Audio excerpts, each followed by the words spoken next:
finally got our own e-bikes, and today we're taking them for their very first ride. But before we do that, we're gonna quickly show you the unboxing and assembly process.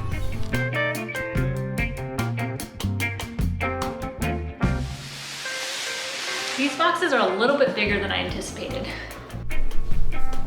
So ever since we filmed our video riding on the Pinellas Trail, we have been wanting e-bikes. And in that episode, we rode over 80 miles on 2 HeyBike Rangers that we borrowed from Drew with E-Bike Adventures of St. Pete. So we gotta thank HeyBike for sending us 2 of their Mars models, and it looks like they sent us a white one and a blue one, and Jamie's already claimed the blue one. Now we know that not everybody is gonna have help in the assembly process. So for this video, I'm going to attempt to take this out of the box and assemble it all on my own. We'll let you know if I'm able to do that, and if so, how long it takes me. I already lost the scissors. That's not a good start. Now that part was actually easier than I thought it would be. And based on the size of this box, I'm thinking that it's already at least partially assembled, but we'll see.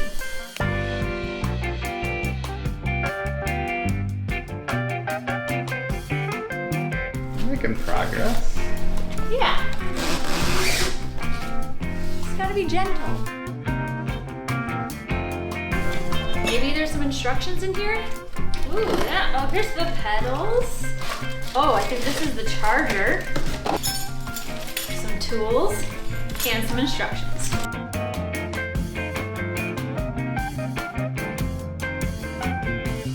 So I am happy to see that it is mostly assembled. It looks like there are a few things that I'll have to put on, but I think I can do it. That zip tie is a tough one. That one needs something stronger. Woo. There we go. Now I can at least put this together and use the kickstand to hold it up.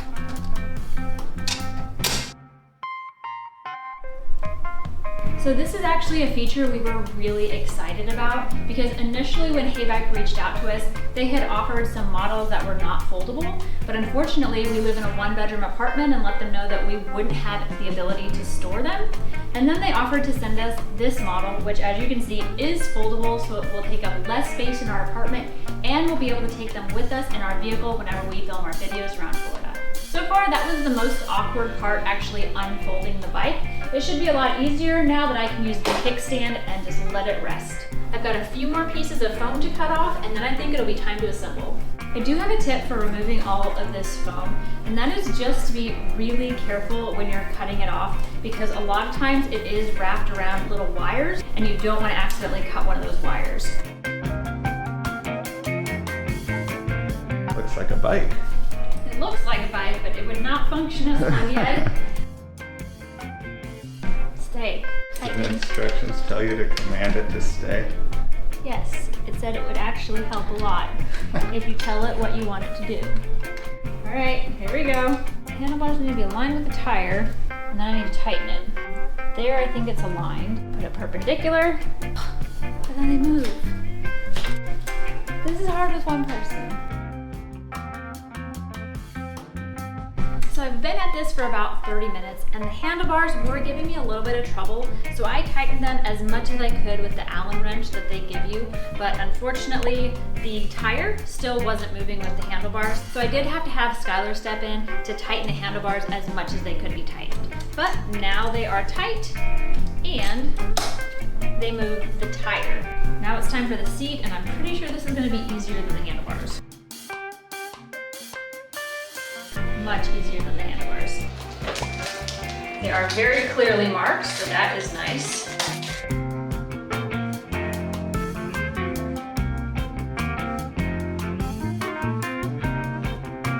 Your process is going to be so much easier because you learned from like all of my mistakes.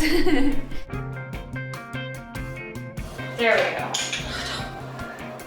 Hey, you got one. You know you can get it. I know. I'm also getting hungry, if you can't tell. Oh, I can tell. Not sure if these guys can tell, but... Maybe I'm spinning it the wrong way. I'm spinning it clockwise. Ta-da! Here is my assembled Mars HeyBike. Skylar, how long did it take me? The stopwatch says about 42 minutes, but I'm pretty sure you spent about 10 minutes tightening those handlebars. So if you would have been able to get that right away, it probably would have been around a half hour. And for assembling something like this for the very first time, not bad. So we are running out of daylight and I am getting pretty hungry. Because of that, I think we are going to both assemble the second one. So we'll let you know how long it takes the two of us to assemble the second bike.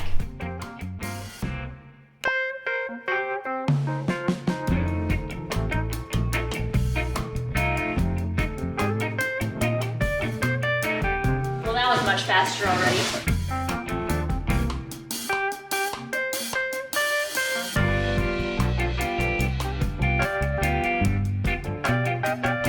Getting those handlebars right is definitely the most challenging step to the assembly. That looks pretty straight, right? Nope, try again. So remember whenever I was having trouble with the pedals? They do label them really well. Right clockwise, left counterclockwise. Yes, how long? 13. 13 minutes. It took the two of us 13 minutes. Not too bad. So overall, the assembly of these two bikes did go pretty smoothly. The instructions are well written, so if you follow them, you shouldn't run into too many problems. The one exception would be these handlebars. We noticed that when you try to tighten up that hex bolt, the handlebars will become misaligned pretty easily. So in order to get them to align perfectly, you might have to realign the handlebars a few times before you tighten that hex bolt all the way. Now that we have both bikes assembled, we are going to charge the batteries overnight, and we'll see you tomorrow for our first ride. We are back, our batteries are charged, and we have the perfect day here in sunny St. Pete to test out these bikes. Our plan is to ride them around downtown and also in the nearby Rozier Park and Old Northeast neighborhoods to see how they do on those old brick streets. And along the way, I think we're going to stop by a couple St. Pete businesses that we have really been wanting to take you to here on this channel. Our first ever ride on our brand new HeyBikes began with a trip to the St. Pete Bayfront. What do you think so far? Well, I like them. They're very smooth. You can feel that suspension, can't you? Yeah, it's a very smooth ride. We soon found the Bayfront to be even busier than usual as the St. Pete Seafood Festival was taking place. Oh man, I think I got a big whiff of funnel cake. I got a big whiff of marijuana and seafood. Eager to test out our bikes along the waterfront on this warm February day, we made our way to the North Shore Park, which not surprisingly was a popular place to be. There are a lot of people out today.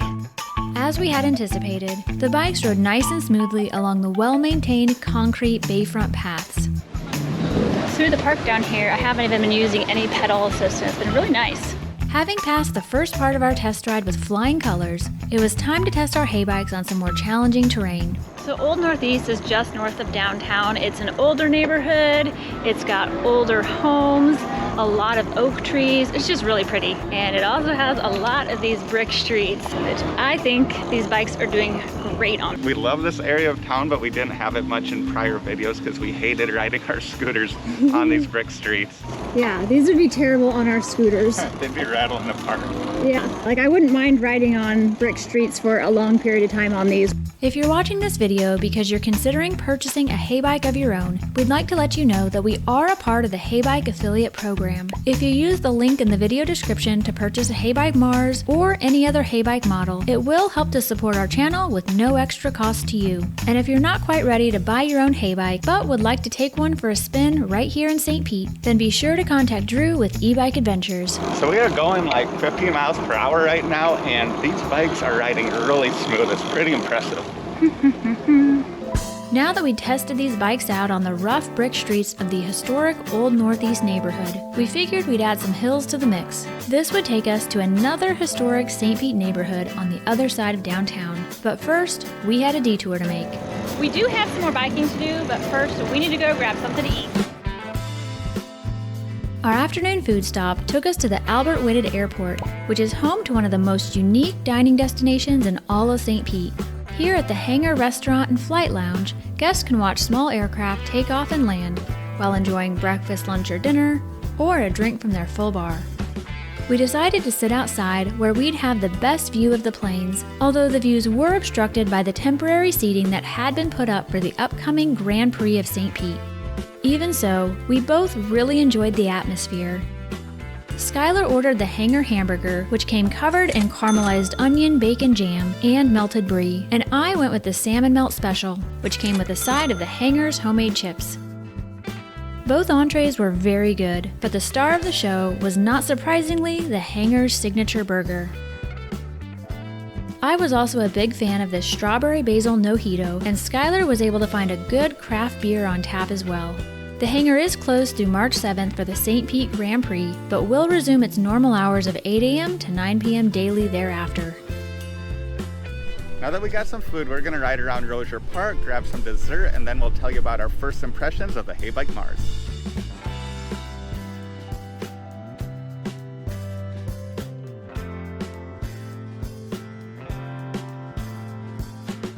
So these bikes definitely passed the rough brick road test in the historic Old Northeast neighborhood, but now we're in Rozier Park where there's more rough brick roads and also some hills. Now this is actually our first time checking out Rozier Park because we kind of avoided it previously. We knew that our scooters would not do well on the brick streets and also on the hills. Now we have had a few viewers tell us we needed to come and check out this area, and I totally see why, because this is gorgeous. Gosh, this area is just so pretty.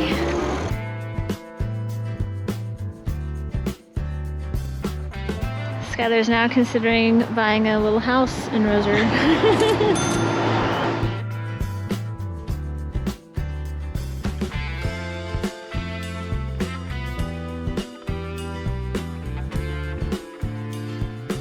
So that's probably one of the steepest hills in all of St. Pete, and it took no effort at all.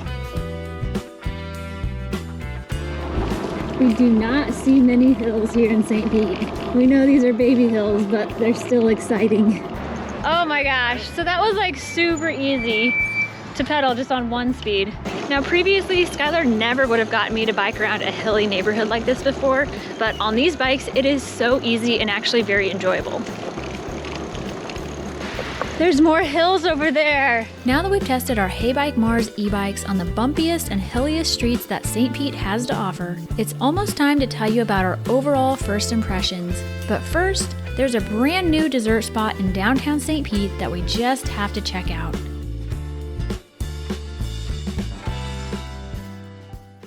Located at 689 Central Avenue, you'll find the Cereal Bar, where you can match 24 of your favorite kinds of cereal with 8 flavors of ice cream and 14 different toppings. After catching a quick episode of the Flintstones on TV, it was time to order our desserts. So we just found out that the ice cream here is actually homemade, so that makes me even more excited to try it. In addition to making their own ice cream, we were also happy to find that the Cereal Bar doesn't just combine ice cream with cereal. They actually infuse the two together using a drill-style blender that results in a creamy, soft serve texture. They also make fresh, homemade waffle clouds, which you are definitely gonna wanna try. Oh my goodness, look at that. While we take some time to enjoy these amazing ice cream and cereal concoctions, we have to mention that the Cereal Bar does offer a vegan ice cream option.